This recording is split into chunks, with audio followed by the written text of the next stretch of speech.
അടുത്തതായിട്ട് ഞാനൊരു ചക്ക വേവിക്കാൻ പോവാം. അതിനാദ്യമായിട്ട് മഞ്ഞൾപ്പൊടി, പിന്നെ ഉപ്പ്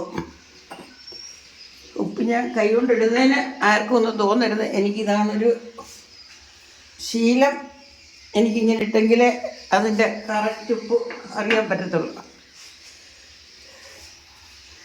ഉപ്പിട്ടു. ഇനിയും 1 കപ്പ് വെള്ളം. ഇനി അടപ്പ് വെച്ച് അടച്ചു.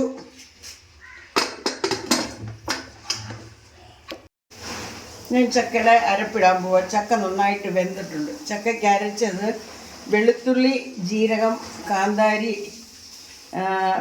ഒരു 5 കഷ്ണം ചുമന്നുള്ളി, പിന്നെ തേങ്ങ നല്ലപോലെ ചതച്ച് എടുത്തിട്ടുണ്ട്.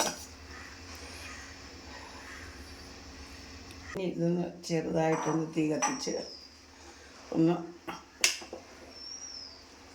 അരപ്പൊന്ന് വേകണം. അരപ്പൊന്ന് വെന്തിട്ട് ഒന്ന് അടച്ച് വെച്ചിരുന്ന് അരപ്പൊന്ന് വെന്തിട്ട് ഇളക്കാം. അങ്ങനെ നമ്മുടെ ചക്ക റെഡി ആയിട്ടുണ്ട്. ചക്കയ്ക്ക് ഒരു ചെറിയ പുളിമണമുണ്ട്. അത് പക്ഷേ കഴിക്കാൻ നല്ല ടേസ്റ്റാണ്.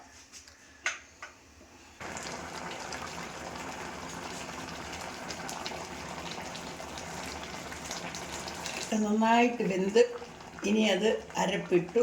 ഇനി അരപ്പ് ഒന്ന് വെന്തു. ഇനി അത് ഇളക്കി എടുക്കണം.